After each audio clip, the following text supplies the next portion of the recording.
In this video, I review the Fifine K037B wireless lavalier kit and see if the quality is good enough to use. Are you curious? 'Cause Misa curious. Hi, and welcome to my channel. My name is Sean Misa, and I make videos about photography, videography, and occasionally do some gear review. If you're new to my channel, be sure to subscribe with the notification bell turned on so you can be updated when I upload new videos. For those of you who don't want to watch the whole video, here's a brief synopsis on my review. The mic does record quieter than my usual setup, which is the Rode Wireless Go. It only uses a mini XLR, which is a huge downside for me, and does surprisingly well on my range test.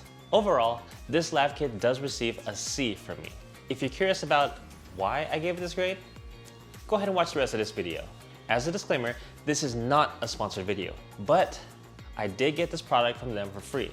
All my comments are my own, and they did not pay me to make this review, nor are they reviewing this video prior to me releasing it. So everything that you see, they will see at the same exact time. For all my reviews, I do want to give my honest thoughts and opinions, because I feel like that's something that I owe to you and owe to pretty much anybody who's interested in the products.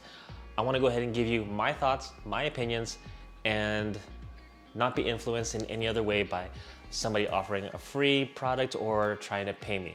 So if there's something I dislike about the product, I will tell you and be upfront about it. With all of that out of the way, let's get into the K037B.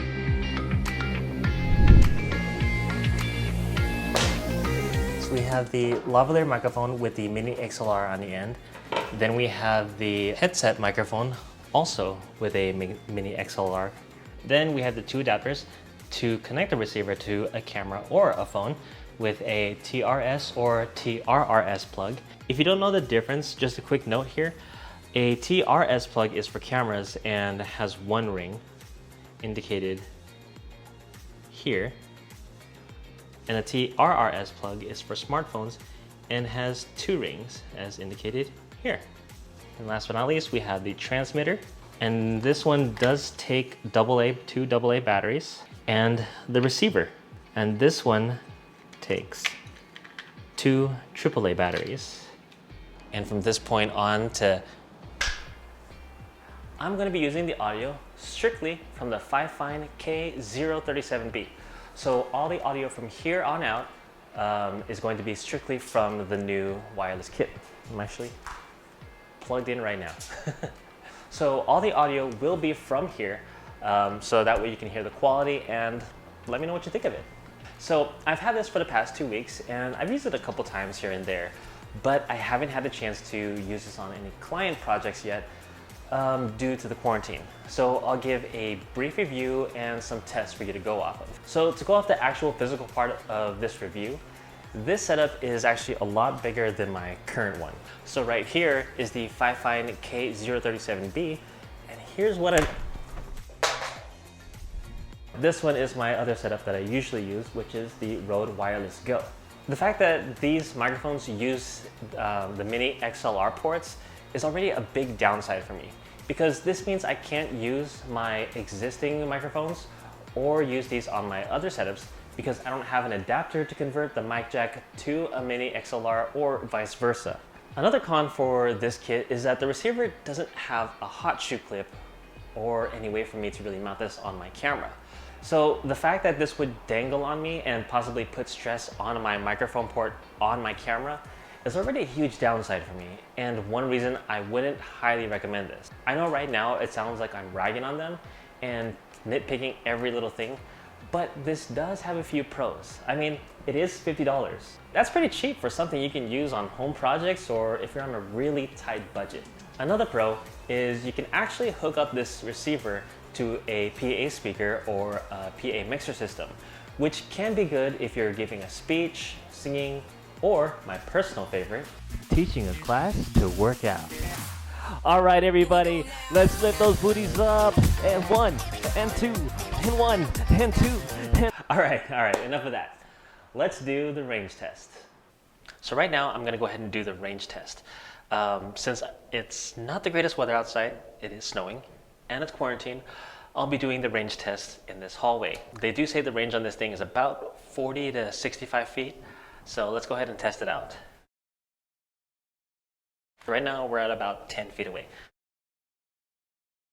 All right, we're now about 20 feet away. Let's go ahead and keep going. All right, so we're about 30 feet away. This is about 40 feet away. So they say this is in that range of the 40 to 65. So right now we're about 50 feet away. So this is 65 feet. This is about their range, what they say is the max, so 40 to 65. So right now this is about 70 feet away. Going a little bit further, let's go ahead and see if I can keep going. So right now about 80 feet away. Let's see if it reaches out this far. I am in direct line of sight, which is nice. So now I'm about 90 feet away. See how clear the audio is, if I'm still clear, if it's chopping out, or if I'm picking up any static. So right now I'm about 100 feet away. I'm going to go ahead and start walking back. So as I'm walking forward from about 100 feet away, let's see if the audio is picking up or if it's still getting a little crisp, a little staticky, or if it's nice and crisp and clear. I'm going to go ahead and do some walking backwards shots. I don't remember exactly how far I am, but we'll see if I should be within the range. So we'll go ahead and test out, seeing if the audio is still going to be crisp and clear, or if it's going to be choppy. And as I'm walking forward, I am almost back at my usual spot, which is about 3 feet away, 4 feet away. All right, and that's the test, that's the range test. All right, we're back. So after this quick review, it's not the best lavalier kit, but it's also not the worst. I mean, at $51, this does give you some pretty decent audio. One thing to note is this does record quieter than my Rode Wireless Go, so you will need to increase the volume up on your preamp or the setting on your camera, because otherwise it's gonna get a lot quieter. So when I did switch directly from my Rode to this one, it was a lot quieter. I had to go ahead and bump it up in post, but after listening to it, I adjusted my preamps accordingly, and now this last part is what it sounds like after it's been adjusted to the right settings. Also, if you listen carefully, it does pick up more noise and doesn't sound as crisp, but at this price range, it's definitely much better than the built-in camera mic. I was pleasantly surprised when I listened back to the range test, and it picked up easily at about 100 feet with minimal voice distortion. I mean, if you listen closely, I think I was around the 50 and definitely around the 80-ish range. You can hear a slight distortion in my voice. And then otherwise, when I was turning around, walking backwards, or when I was all the way at about 100 feet, the audio sounded pretty clear. I mean, it's definitely usable. It did not give a hard cutout, which was nice. I was pleasantly surprised at that. I was in pretty much the perfect condition, being in the direct line of sight with nobody crossing, no other objects in the way. So your mileage may vary, but for now, I mean, this gives you a good base of how well this performs against something like the Rode Wireless Go, which is what I constantly use. A few things I would like to see on the next version to be improved upon would be to have a traditional mic jack.